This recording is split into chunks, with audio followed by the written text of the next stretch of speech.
Varicose veins కి సరైన చికిత్స కోసం సంప్రదించండి ఎవిస్ హాస్పిటల్.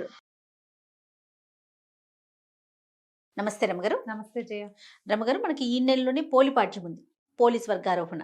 ప్రతి సంవత్సరం మీరు చెప్తూనే ఉంటారు, ఏ సంవత్సరానికి ఆ సంవత్సరమే కదా. అదే కదా. మరి పోలి పాఠ్యమి అంటే ఏంటి, దాని విశిష్టత, దీనికి ప్రత్యేకించి ఒక కథ కూడా ఉంది కదా, అది ఇంకొకసారి చెప్పుకుందామండి. నీకు కూడా నోటికి వచ్చేసింది. ఈ కార్తీక మాసపు చివరి రోజు వెళ్ళగానే తెల్లవారి పోల్పాడ్యమి, మార్గశిర శుద్ధ పాడ్యమి. కార్తీక మాసపు మొదటి రోజు బలిపాడ్యమి చేస్తాం. అవును, ఆ రోజున బలి చక్రవర్తి ప్రీత్యర్థం దీపాలు పెడతాం, దానాలు చేసుకుంటాము కదా. చివరి రోజు ఇప్పుడు ఈ పాడ్యమి నాడు కార్తీకం మొదలైతే బలిపాడ్యమి నాడు పోలిపాడ్యమితో కార్తీక ఆరాధనలు మొత్తం పూర్తయిపోతాయి. కార్తీక పురాణం వింటాం కూడా పూర్తయిపోతుంది. 30వ రోజు కింద వస్తుంది. మామూలుగా ఏంటంటే మనం రోజులు లెక్క పెట్టుకుంటాం. అవునండి, 30 రోజులు 30 కథలు. అయితే తిథుల ప్రకారం 29 రోజులకే మాసం ఫినిష్ అయిపోతూ ఉంటుంది మనకి. పాడ్యం నుంచి మన అమావాస్య దాకా అయిపోతుంది కదా. ఇంచుమించుగా 30వ రోజున పోలిపాడ్యమే పడుతుంది. కార్తీక పురాణపు కథల్లో ఇది చెప్పాను నేను. 30వ రోజు పారాయణ కూడా ఉంది. 30వ రోజు కార్తీక పురాణ శ్రవణం ఉన్నది. ఓకే. కానీ ఒకసారి మళ్ళీ చెప్తే, ఇదేంటంటే నెల పొడుగునా దీపాలు పెట్టిన వాళ్ళు ఆఖరి రోజైనటువంటి ఈ కార్తీక అమావాస్య దిగగానే వచ్చే పాడ్యమి నాడు తెల్లవారుజామున నీటిలో దీపాలు వదిలిపెట్టడం, జ్వాలాతోరణ సమర్పణ చేస్తారు. నీళ్లలో అమ్మ వెళ్ళిరా అని కార్తీక దీప జ్యోతిని పంపిస్తారు, సాగనంపటం. ఈ నెల రోజులు స్నానాలు చేస్తారు. తెల్లవారుజామునే ఒక పొద్దులు ఉంటారు, ఉపవాసం చేస్తారు, పుట్టిగా నక్తాలు ఉంటారు. తర్వాత దానాలు చేస్తారు, రకరకాలు దుప్పట్లు గిప్పట్లు అలాంటివి కూడా దానం చేస్తాము. మనం బట్టలు వస్త్రదానం చేస్తాం. బ్రాహ్మణులకి మోయిని ఇచ్చే పద్ధతులు ఉంటాయి, ఇది ఇస్తారు కదా, పొత్తర్లు ఇవ్వటాలు అలాంటివన్నీ చేస్తారు. తర్వాత దేవాలయ దర్శనాలు చేస్తాం, ఎక్కడైనా తీర్థాటన చేస్తాం, ప్రతిరోజు దీపారాధన చేసుకుంటాము, తులసి ఆరాధన చేస్తాం. ఎన్ని రకాలు ఉన్నాయి కార్తీకంలో, ఎన్నో రకాల ఆరాధనలు చెప్పారు, ఎన్నో రకాల ఉపాసనలు. ఏ చేయగలిగిన వాళ్ళు అది చేస్తారు. ఇవన్నీ చేసి ఈ చివరి రోజున గనక నీటిలో దీపాలు విడిచిపెడితే అద్భుతమైన ఫలితం లభిస్తుందని చెప్తారు. అయితే ఈ రోజున ఇప్పుడు మనం ఏ నీళ్ళల్లో వదులుతాం? మనకి ప్రవాహాలు లేవు, కాలువలు లేవు, ఏమీ లేవు, ఓవర్ హెడ్ ట్యాంకులు ఉన్నాయి అంతే. అందరికీ ఏం చేయలేం కదా. అందుకని సూక్ష్మంలో మోక్షం ఒక బకెట్లో ఒక అరటి దొప్పలో ఏం చేసేవాళ్ళు అంటే, ఇది వరకు ఈ ప్రమిదలు వదిలిపెట్టడం కాదు, అరటి దొప్ప. ఈ అరటి దొప్పలు ఎక్కడి నుంచి వస్తాయి? మనకి అరటి చెట్టు కాండం తాలూకు డిప్పలు తీస్తాం. ఓకే. తీస్తే అది ఇట్లా ఇలా దవ్వలాగా ఇలా చిన్న అర్థచంద్రాకారంలో వస్తుంది. దాన్ని చిన్న చిన్న ముక్కలుగా కట్ చేసి ఒక దాంట్లో అంతదనుకో 1 2 3 4 4 5 కంతలు చేస్తే అది ఏంటంటే అడుగు భాగం బేస్ ఉంటుంది. ఓకే. దాంట్లో మనము నేతులు, ఆవు నేతిలో ముంచినటువంటి పువ్వొత్తుల్ని వేసి వెలిగిస్తే అందులో నెయ్యి హవనమయ్యేదాకా, హుతమయ్యేదాకా ఆ దీపం వెలుగుతుంది. ఆ జ్వాల అలా వెళ్తూ ఆ నదిలో తన తాలూకు దీపశక్తిని చూపించుకుంటూ వెళ్తుందన్నమాట. ఇప్పుడు మనం ఏం చేయాలి? కనీసం ఇళ్లలో ఉన్న ఓ బకెట్లోనే అన్నిట్లో వదిలిపెట్టడం. ఓకే. జలంలో ఒక రకమైన అగ్ని ఉంటుంది, నీళ్ళలో నిప్పు ఉంది కదా, మనకు తెలుసు, కరెంట్ ఉంది కదా, ఆ శక్తినికి ఆరాధన చేస్తున్నాం మనం. కార్తీకంలో నీటిలో విపరీతమైన శక్తి ఉంటుంది. మనం అందుకే కదా చెప్తాం జలే గంగా అని చెప్తాం, తైలే లక్ష్మి జలే గంగా. ఆ నీటిలో ఉన్నటువంటి ఆ గంగా నదికి, ఆ అగ్నిస్వరూపుడికి అందరికీ హారతిస్తున్నట్టుగా ఈ దీపాలు వదిలిపెడతాం. ఈ కార్తీకంలో ప్రవాహంలో దీపాలు వదిలిపెడితే బాగా మంచు వచ్చేస్తుంది కదా, ఆ ప్రవాహంలో అటు ఇటు ఉన్న వాళ్ళకి దీపాల వెలుగు కూడా వస్తుంది.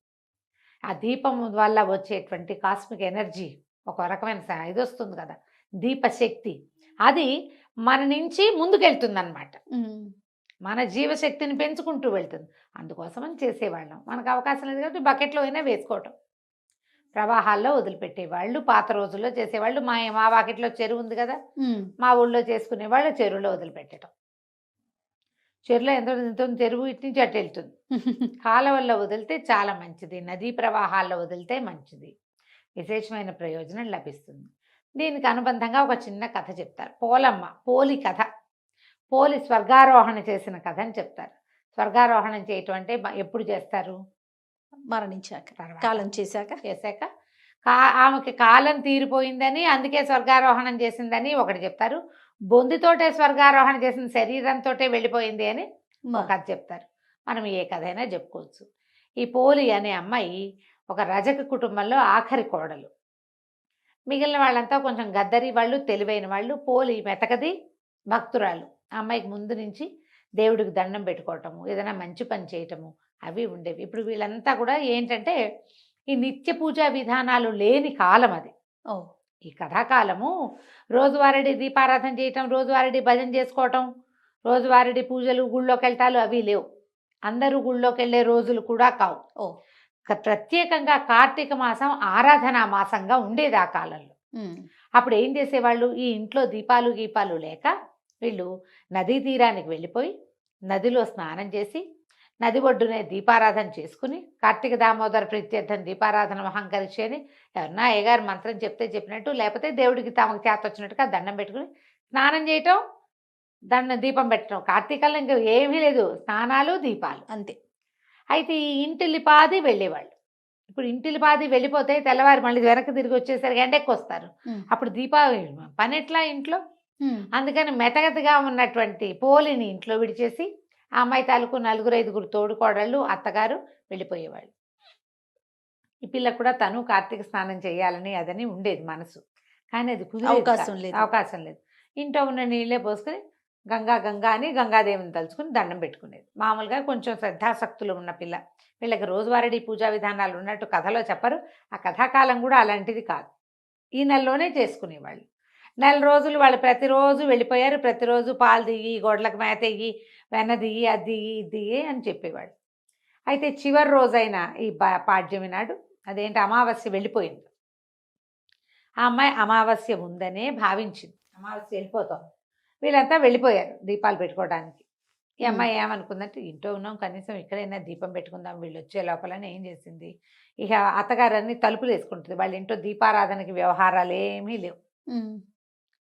ఉన్నవి పట్టుకెళ్ళి అక్కడ దీపం పెట్టుకుంటారు వాళ్ళు, ఇక్కడేం లేదు. అందుకని అమ్మాయి ఏం చేసిందట, వెన్న చిలికి ఆ కవ్వానికి ఉన్న అది ఇంత ముద్ద రావాలి లెక్క, అది తీసి అక్కడ పెట్టింది. కవ్వానికి వెన్న అంటుకుని ఉంటుంది గాళ్ళల్లో, తెలుసు కదా, ముద్దలా ఉంటుంది కవ్వం ముద్ద. ఆ ముద్ద తీసి దాంట్లో నుంచి అట్లా అలాగా తీస్తే అంత నలకంత వెన్న వచ్చింది. ఆ దొడ్లో ఒక పమిడిపత్తి చెట్టు ఉందట వాళ్ళకి. చెట్టు ఇట్లా విచ్చుకుంటాయి కాయలు. అవును. అందులో నుంచి కొద్దిగా పత్తి తీసి దాన్ని బాగా నలిపి ఒత్తి చేసి ఈ వెన్నతోటి తడిపి ఒక చిన్న ఆకు దొన్నెలో ఆ దీపాన్ని ముట్టించి ఏం చేసింది, చాకలి కడవ ఉంటుంది వాళ్ళ ఇంట్లో, చాకలి బాణ, బట్టలు ఉడకబెట్టడానికి వాడతారు. పొయ్యెక్కిచ్చి చవుడు అవి వేసి బట్టలు ఇస్త్రీ చేస్తారు కదా వాళ్ళు, దాన్ని ఏదో అంటారమ్మా, బట్టల్ని కమ్ము బిడవటం అంటారు. మీ ఊళ్ళల్లో ఏమంటారో నాకు తెలీదు. కమ్ము బిడిచి ఇవ్వు అని చెప్పేవాళ్ళు మా వాళ్ళు. కమ్ము బిడవటం అంటే ఆ నీళ్లు బాగా మరిగించి అందులో సున్నము, చవుడు ఏదో వేసి ఈ దుప్పట్లు కొంచెం గార్రంగా వచ్చేస్తాయి, పాతపడిపోయి అంటే మాసిపోయిన దుప్పట్లు అందులో పడేసి ఉడికిచ్చేవాళ్ళు. ఉడికించాక బట్టలు బాగా వేడి నీళ్ళల్లో సలసల్లాడితే ఆ గాళ్ళల్లో అవే నేతలో ఇరుక్కుపోయిన మురికంతా బయటకు వచ్చేస్తుంది. తర్వాత ఏం చేసేవాళ్ళు, శుభ్రంగా జాడిచ్చి 2 దెబ్బలు కొట్టి జాడిచ్చేసి ఆరేసి ఇస్త్రీ చేసి ఇచ్చేవాళ్ళు. కమ్ము బిడవటం, కమ్ము పిడిచినట్టుంది అని చెప్పేవాళ్ళు. దాని పేరే అది, ఇంకా అంతకంటే వేరే ఏముందో నాకు తెలియదు. అయితే ఈ బాణ ఒకటి ఉంది పెద్దది, అవి చిట్టి ఉండవు, బాగా 25-30 దుప్పట్లు ఎట్ ఏ టైం వేసేలాగా పెద్ద చాకలి బాణ, దాని పేరే అది, చాలా పెద్దది. అది తిరగేసి అందులో నీళ్ళు పోసి ఆ బాణలో విడిచిపెట్టింది ఆ దీపాన్ని. అయితే ఏమైంది, అదే సమయానికి విష్ణుదూతలు వెళ్తున్నారట ఆకాశంలో. వెళ్తుంటే ఈ అమ్మాయి ఆ బాణలో దీపం వేశాక గుమ్మానికి ఆనుకొని కూర్చుంది. ప్రాణం పోయింది, అమ్మాయికి సమయం అయిపోయింది. ప్రాణం పోయేసరికల్లా చటుక్కున వీళ్ళు దిగొచ్చి దేవదూతలు ఎవరు కూడా విష్ణు పార్షదులే వచ్చి ఆ అమ్మాయిని చేదుకుని దాంట్లో కూర్చోబెట్టుకున్నారు. పుష్పక విమానంలో ఒక విమానం వేసుకొచ్చారు వాళ్ళు. వీళ్ళిద్దరూ ఎట్లా ఉన్నారు, శంఖచక్రాలు ధరించి తామర పువ్వులు మెళ్ళలో దండలు కూడా కమలాలంకృతులుగా ఉంటారు వాళ్ళు. సాక్షాత్ విష్ణు స్వరూపులుగానే ఉంటారనమాట. చక్కగా ఉన్నారు, పద్మమాలాలంకృతులుగా ఉన్నారు అని చెప్తారు. ఎప్పుడైతే ఈ అమ్మాయి ఆ విమానంలో కూర్చుందో కాళ్ళు వేళ్లాడేసుకుని కూర్చుందట ఓ పక్కన ఒదిగి. కూర్చునేసరికల్లా ఈ అమ్మాయి వీళ్ళింటి నుంచి విమానం లేచేసరికల్లా చుట్టుపక్కల వాళ్ళు చూసేసి అమ్మో పోలిని తీసుకుపోతున్నారు, పోలికి స్వర్గం వచ్చేసిందని కేకలు పెట్టేసరికల్లా ఆ కేకలు ఒక్క కేక నుంచి ఓ కేక అట్ట పోయి ఆ నది తీరం నుంచి స్నానం చేసి తిరిగి వస్తున్న అత్త ఆ తోడుకోడళ్ళకి వినపడింది. అందరూ ఆశ్చర్యపడి, ఇదేంటి 4 రోజులు దీపం మేము పెడితే దీనికేటా వచ్చింది స్వర్గం, విమానం మాకు రావాలి, దానికేటా వచ్చింది. అత్తగారు పరిగెత్తుకుంటూ వచ్చి అవి ఎగిరిపోతున్న విమానంలోంచి కాళ్ళు వేళ్లాడేసి కూర్చుని ఆ పోలి కాళ్ళు పట్టేసుకుందట ఆవిడ వెళ్ళటానికి. తను కూడా ఆ అమ్మాయి కాళ్ళు, అత్తగారి కాళ్ళు పెద్ద కోడలు కాళ్ళు చిన్న కోడలు, అట్ట వరుసగా 5గురు ఒకళ్ళ కాళ్ళు ఒకళ్ళు పట్టుకుని వేళ్లాడుతూ వెళ్ళారు.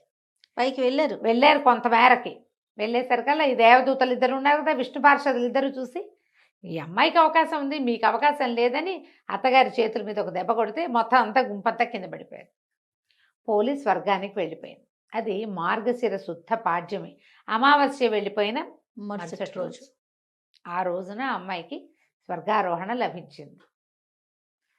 ఆఖరి రోజైనా దీపం పెట్టండి నాయనా, స్వర్గం లభిస్తుందని చెప్పడం.